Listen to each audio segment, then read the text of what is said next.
first chapter today and get into the second chapter. If you'll remember last week, uh, Joshua was given orders to the 2.5 tribes that they were, even though they were going to be settled in their land that they were going to inherit, that they were going to have to go across the Jordan and help the rest of them clean the area out so that they could start their occupation there. And we're going to kind of pick up at the tail end of that with verse 16 today. And there's only a couple more verses in this chapter. Then we'll change chapters and kind of change the subject a little bit. Before we go any further, I'd like for Kevin, if you would, lead our minds in prayer. Heavenly Father, we thank you for this time to come together. Thank you for the night's rest we bring us here. We pray, Father, that you help us as we break the word of life, that we might understand how we can conduct ourselves in a better way to please you. Bless those who are unable to be here because of illnesses, that your healing hand will be upon them. Go with us and guide us and forgive us. In Christ's name we pray. Amen. All right, so let's look at 16. And they answered Joshua, saying, all that thou commandest us we will do, and wheresoever thou shalt send us we will go. So this was a very commendable attitude that the 2.5 tribes had there, that they were going to basically do what they were told to do. And we know from Numbers 32:25 through 27 that they followed through on the commitment that they had made. And one of the things I think that's significant in this whole book that we're going to study is there's no real significant instances of complaining or rebellion among the tribes during Joshua's lifetime and under his leadership, and if there wasn't anything really significant that was recorded. So this is a compliment to the tribes of Israel, but it's also a compliment to the leadership ability that Joshua had, and really the respect that the nation had for him. And as a result of all this unity and respect, this was probably one of the better times in the history of the children of Israel, and they were actually able to acknowledge or to get the benefits of all the things that God had promised them to have. And of course, they're also acknowledging the divine mission of Joshua. Joshua was appointed by God to do this, and they were going to follow him and give him the same respect and obedience that they gave Moses. But Moses had some problems every now and then. They'd get a little bit out of line, and he'd have to kind of get them back in line. But we don't really have any real record of this happen when Joshua was in the leadership. Any comments about that verse? All right, let's move on to verse 17. According as we hearkened unto Moses in all things, so will we hearken unto thee. Only the Lord thy God be with thee, as he was with Moses. So again, here we see that they're wanting Joshua to have the same blessing from the Lord that Moses had, and the children of Israel here are promising to do that, and they're basically they're wishing him prosperity and good things to happen to him, and because they're saying basically may the Lord God be with thee as he was with Moses. Well, we all know how the Lord stood by Moses, and the children of Israel here are asking for the same blessings that Moses had on Joshua. And this is also kind of an indication that they're going to follow the things that that God had told them to do, because as a result of that, Joshua is going to be blessed, and also the children of Israel are going to be blessed because of the obedience. And I think one of the key things in this whole book is the stressing about doing the things the way that God wants it done, and obeying God. So, the leaders obey God, they're going to be blessed. The followers are going to obey the leaders and obey God, and they're going to be blessed. So, this is a good way to start out the journey across the Jordan. Comments about that verse? All right, let's look at verse 18. Whosoever he be that doth rebel against thy commandment, and will not hearken unto thy words in all that thou commandest him, he shall be put to death. Only be strong and of good courage. So basically the ones who refuse to go over Jordan with their brethren to help the children of Israel, or the ones who refuse to follow the commands of Joshua, they're going to have problems, and the final remedy may be death.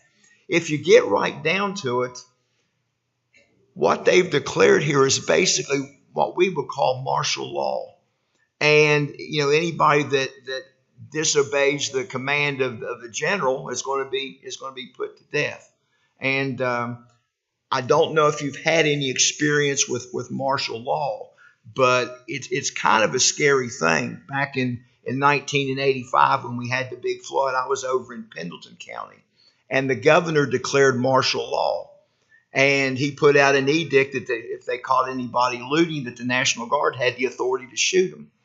And it was pretty interesting, because at every intersection they had an armed National Guardsman, and they were not going to put up with anything. If you didn't have a set of orders or a pass, you weren't going anywhere. And it was kind of a scary situation. I mean, it wasn't a big deal to me. I had a set of orders, but I was still pretty intimidated by every intersection. You had this, and that's martial law is kind of a scary thing.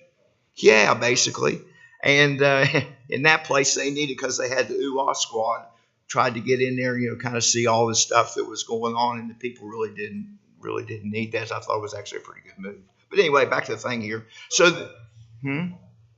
the people pretty much agreed to do the things, and what this resulted in was, you had a good disciplined group, and that's what you're going to need to do the things that was going to need to be done. Because really, what was going to happen, there was going to be a military operation on the other side of Jordan. So to fight a battle, you have to have disciplined troops, and that's what the Lord understood, and that's what Joshua understood, and the people understood this, that they were going to have to follow the orders of their general, and they pretty much all understood that if they did that, there was going to be a good outcome. And they were being encouraged to be strong and be courageous in the things that that they were doing. And if they followed their leader, and they were strong and they were courageous, and they were going to succeed. So here was Joshua's attempt here to encourage his people against being fearful, but on the other hand, they knew that if they didn't do what they were told, that they were could be stoned to death, because that was pretty much the way that they beat out justice in that particular time. So any other comments about that verse or that chapter? So now, the miracles of modern technology here, we will. Those last three verses really teach a good lesson for us today, because basically those tribes were telling Joshua, we have your back. And that's an encouraging thing for a leader, especially one who is filling huge shoes. Right. And that's something that we need to apply certainly today with certainly the church with our elders. We have to have their back. We can't be fighting them, arguing with them. They're making tough decisions, and we need to have their back. Right. That's a piece of transfer of power. Right. Right. Okay, so let's move into chapter 2. Chapter 2 here has got a little different theme here. We're going to talk about in this chapter the preparation for entering into Canaan, and Joshua, the preparations that he is going to make as the leader to go into the promised land. So the first thing that he's going to do is he's going to send in some spies to kind of reconnoiter the area that Israel is going to enter. And you'd think, well, why would he do that? Because the Lord has already said that you're going to inherit the land. But anytime the Lord tells us to do, He's going to give us something. There's something that we have to do too. And just because the Lord said it was going to happen, it didn't relieve Joshua of doing the things necessary to make the things that the Lord had given him make it happen. So he had received this promise from God Almighty, and he knew that God was going to help him, conquer the land of Canaan. But he also thought it was necessary that he just do a little bit extra to secure the success in the work. And even though God was going to help him, he was going to have to do the things that were necessary to succeed also. So let's look here at verse 1. It says, "And Joshua the son of Nun sent out the Shedemite 2 men to spy secretly, saying, Go view the land, even Jericho. And they went and came into a harlot's house named Rahab and lodged there." So we know from chapter 6, verse 23, that these 2 men were young spies. They were young men that were sent out to do the work. We also see here that, and it was reaffirmed in chapter 7, Joshua sent them out secretly. And, it's a tradition of the Jews that this was Caleb and Phinehas, but they weren't young men. And actually, they were kind of old men in this situation, and probably not in the best condition to go out and do what was necessary. So just because the Jews have a tradition doesn't necessarily mean that it's correct. So he sent these people out, and he sent them out in secret.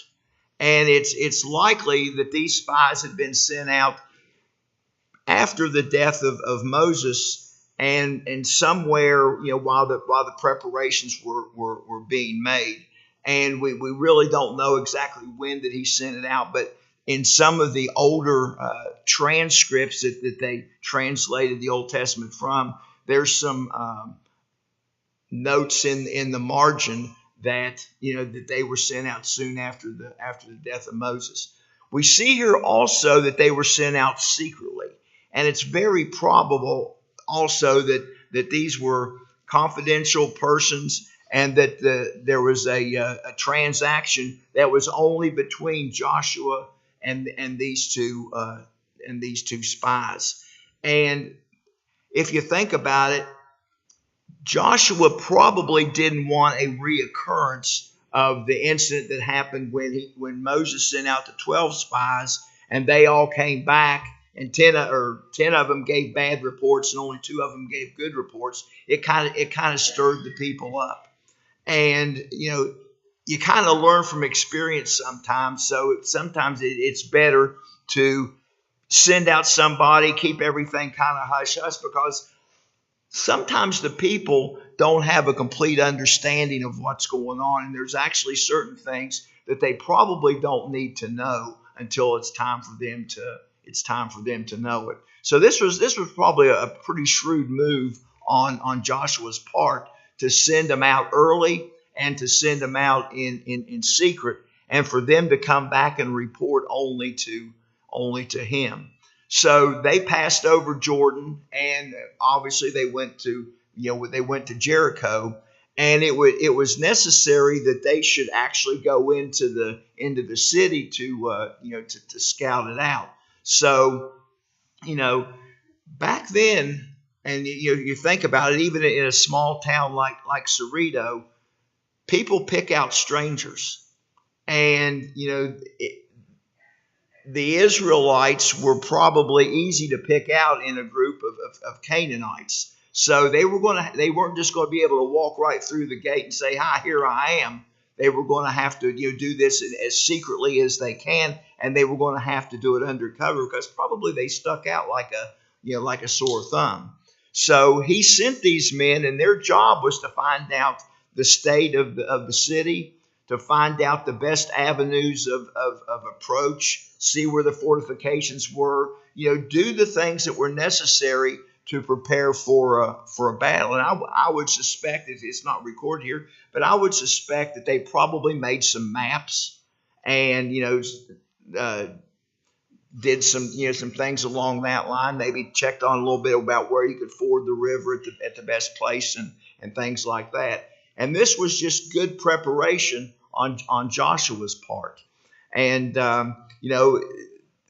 if you look at the great generals and you study the great generals, one of the things that made them a great general was their ability to do reconnaissance and have the information prior to the battle and know what the battleground was going to look like.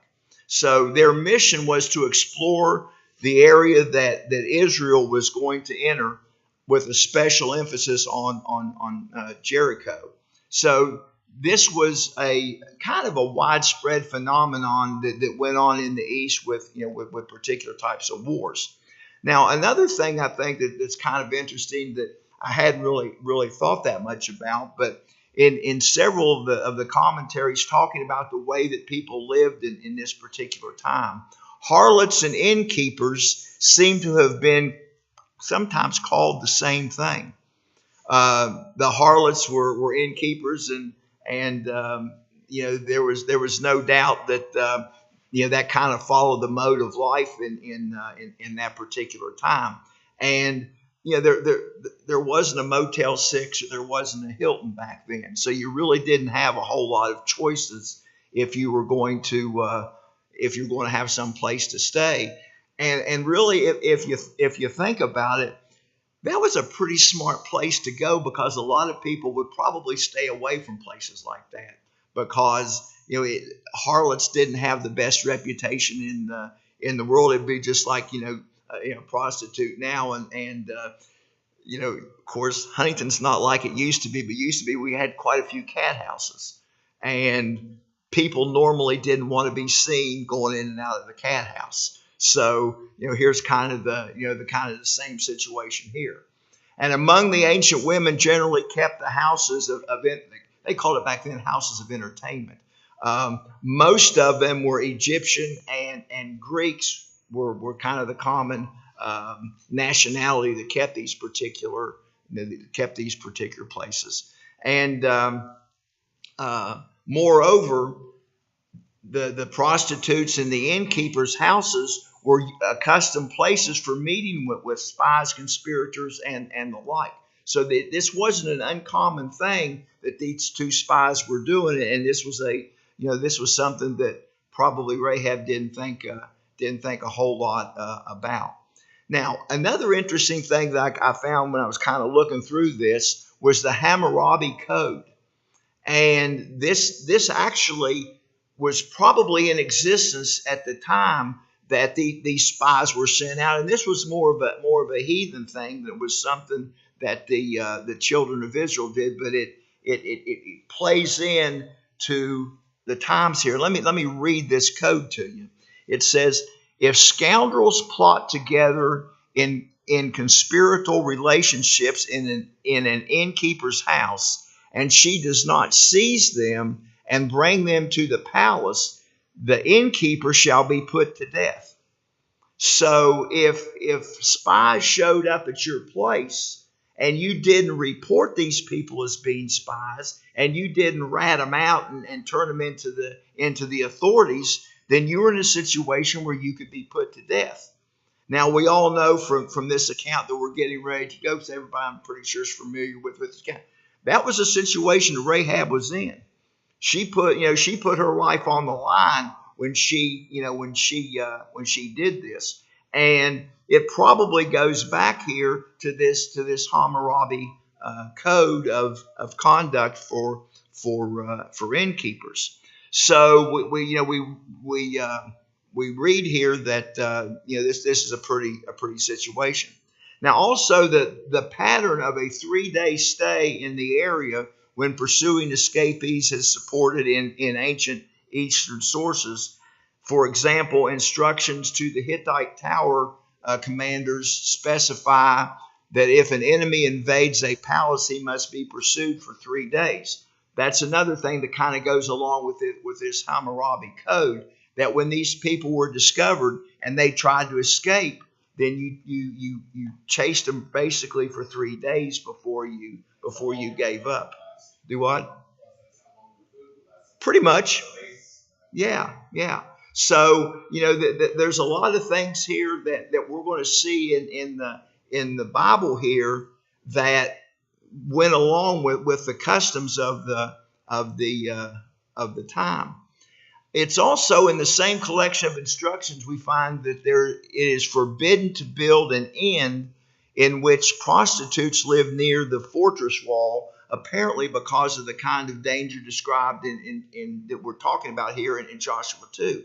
So Rahab, we know that her house was right there near the wall, so she was kind of breaking the code right there because of where she built her house. If you think about that, that was pretty smart, because if that's where the spies were staying, obviously they would want to be in an area where they could get in and out pretty quick. So Joshua was not a large city, but it had a strong fortification, and it was in a very strategic location on the frontier of Canaan. So it was from a fortress standpoint, it was a very important town, and it's just a few miles west of the Jordan River in the Jordan Valley. And so basically, these spies went from Shittim, crossed the river Jordan. They either swam across the river or they found some type of ford to go across the river, and they came to Jericho. And this was also talked about in some of Josephus's writing. And he says that basically their journey was about 50 furlongs, which is about 7 miles and a half from Jordan. So where they took off from and where they ended up was about 7 miles. I was thinking about this on the way in. There probably wasn't a lot of bridges over the River Jordan, and I can't really remember any place in the Bible where a bridge over the River Jordan was actually mentioned. Now, we know from history that bridge building was taking place. If you'll remember back when Darius the Great went over to Greece, they built a bridge out of old boats, and they linked them together with boards and stuff, and they kind of made a bridge. It's basically a pontoon bridge. And I've always wondered if there was like pontoon bridges or something across the Jordan, because you never really hear a lot about it. Most of the mentions are about fords or low places where you can go across. So basically, if the children of Israel were to gain a foothold in Canaan, they were going to have to defeat the city of Jericho.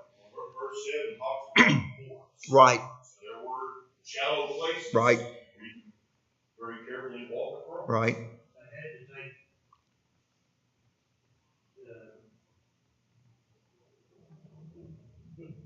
Like the wheeled vehicles and stuff like that. Is that what you're talking about? the town of Jericho. Oh yeah. They had to take it completely as they went on. They could not allow any enemy behind. In the rear, that's correct. That's correct. Good point there. So the spies probably stayed at Rahab's house because they hoped to be less conspicuous than if they would have been, if they had lodged elsewhere. Because if they would have lodged elsewhere, they would probably had to go a little bit further into the city. And in Josephus's writing, he calls Rahab an innkeeper, and instead of a harlot or a prostitute. And so the writer here records Rahab's name because she becomes a very important person in Israel's history. And she was obviously, we know from Matthew 1 and 5, she was an ancestor of David, as well as Israel's helper on this particular occasion. Yeah. Yeah, we're going to get into that. Yeah, we're going to talk about that as we get a little bit further on. So the Jews have this again. This is a Jewish tradition that she was 10 years of age when Israel came out of Egypt, and that she played the harlot the 40 years while they were in the wilderness.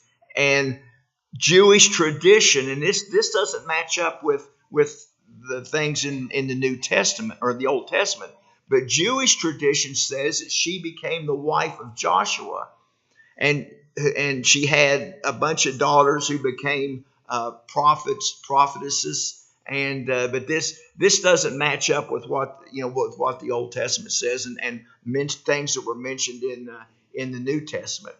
Now, Salmon is in Matthew 1:5 right, identified as her. right. So it really doesn't in the Old Testament. It doesn't really talk in specifics about Joshua's family. Now we know, near the end of the book, he talks about his house, which would be some type of indication that he does have a family, but it's not revealed to us, and really it's not important, about his family.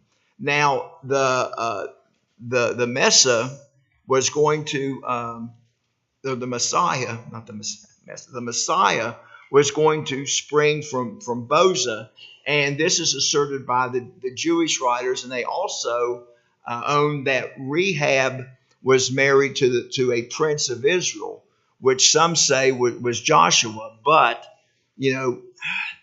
there's no real indication that happened. And the excuse of this marriage was that the Canaanite woman that they tell us, she was not of the 7 nations of whom marriage was forbidden. Because if you think about it, the children of Israel, they were forbidden to marry Canaanite women. So if Joshua or anybody married her and she was a Canaanite woman, then that would be a forbidden marriage. But the ancient Jewish tradition was that she was not one of those 7 tribes. So basically, she was eligible to marry an Israelite.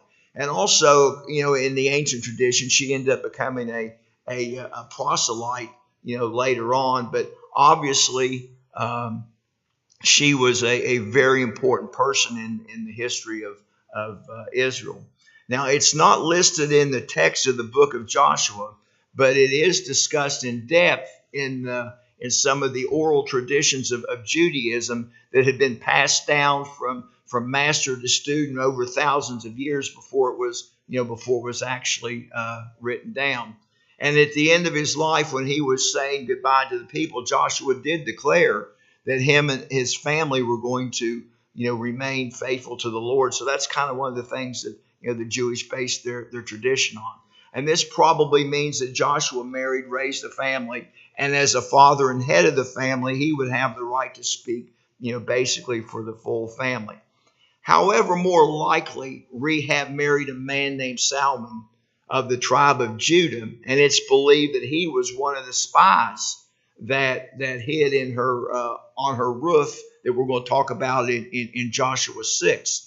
Now, Salmon is not mentioned in the Old Testament.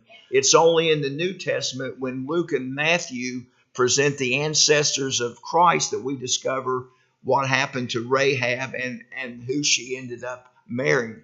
Now, in Luke 3:32, it says, which was the son of Jesse, which was the son of Obed, which was the son of Boza, which was the son of Salmon, which was the son of Naasson. So there's how Salmon comes in there. And then in Matthew 1, 4, and 5, especially in verse 5, it says Salmon begat Boza of Rahab.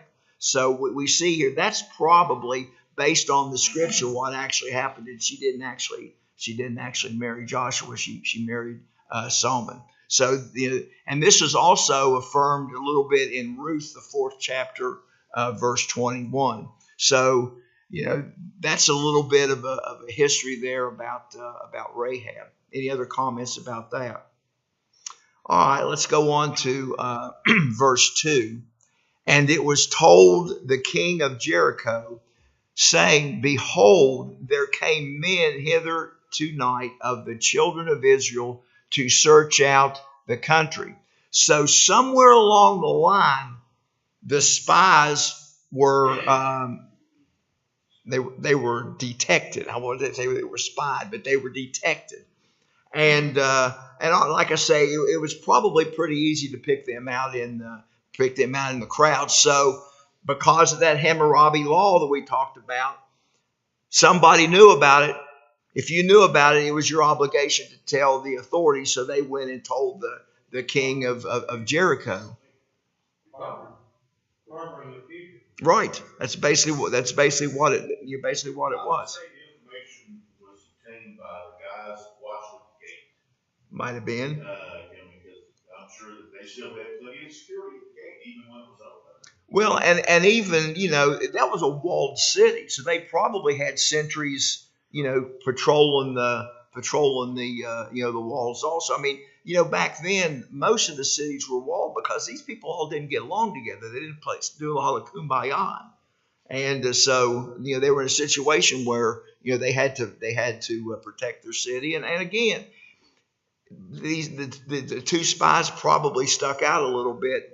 And a small town, people kind of started to notice, and they put two and two together and put this together. In medieval times, look at all the walled cities you still have in Europe. Right. That were basically built in the medieval times up to the time of the Renaissance. Right.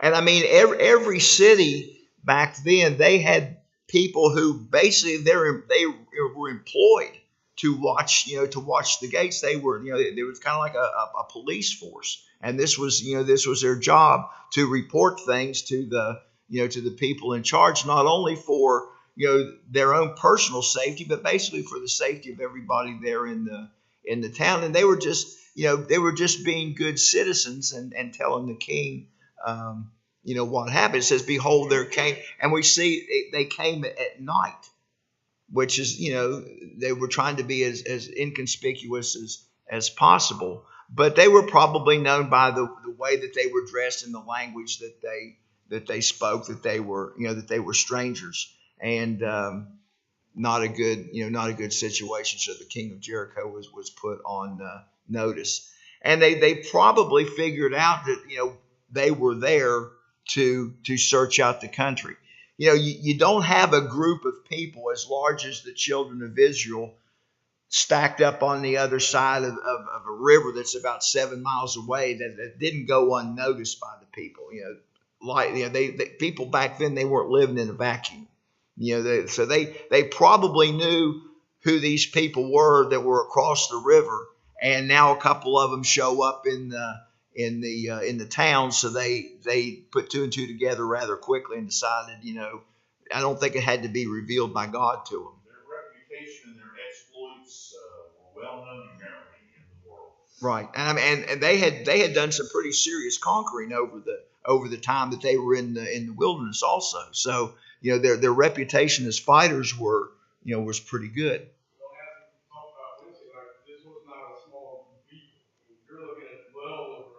Right. I mean, it wasn't like they had a small camp, and it took up a lot bigger than even the city that they were going into. All right, let's move on to verse 3. And the king of Jericho sent unto Rahab, saying, Bring forth the men that are come to thee, which are entered into thine house, for they be come to search out all of the country. So not merely because she kept a public house or being a prostitute, had often strangers, this was not the ordinary situation that she was in. And they knew where these men were, and basically she was commanded by the king that she needs to bring these guys to the king so that he can do what the king needs to do. And it wasn't just because he wanted to mess with her. This was a pretty serious situation, because I'm sure that there was a certain fear in the king of Jericho that, he might lose his position if these people, come through and invade. So he was just basically following the law. So he goes and he has Rahab brought to him. And I imagine in her mind that was a pretty serious situation for her, being called into the king, because basically the king back then had pretty much absolute power. And when he said he wanted something done, then he wanted something done. And obviously, he knew that there was, that these people had entered into her house, and he pretty much knew why they were there. So a bad situation for Rahab to be in. Comments about that verse. All right, let's move on to verse 4. And the woman took the 2 men and hid them, and said thus, There came men unto me, but I wist not whence they were. So Rahab was a woman of faith in God.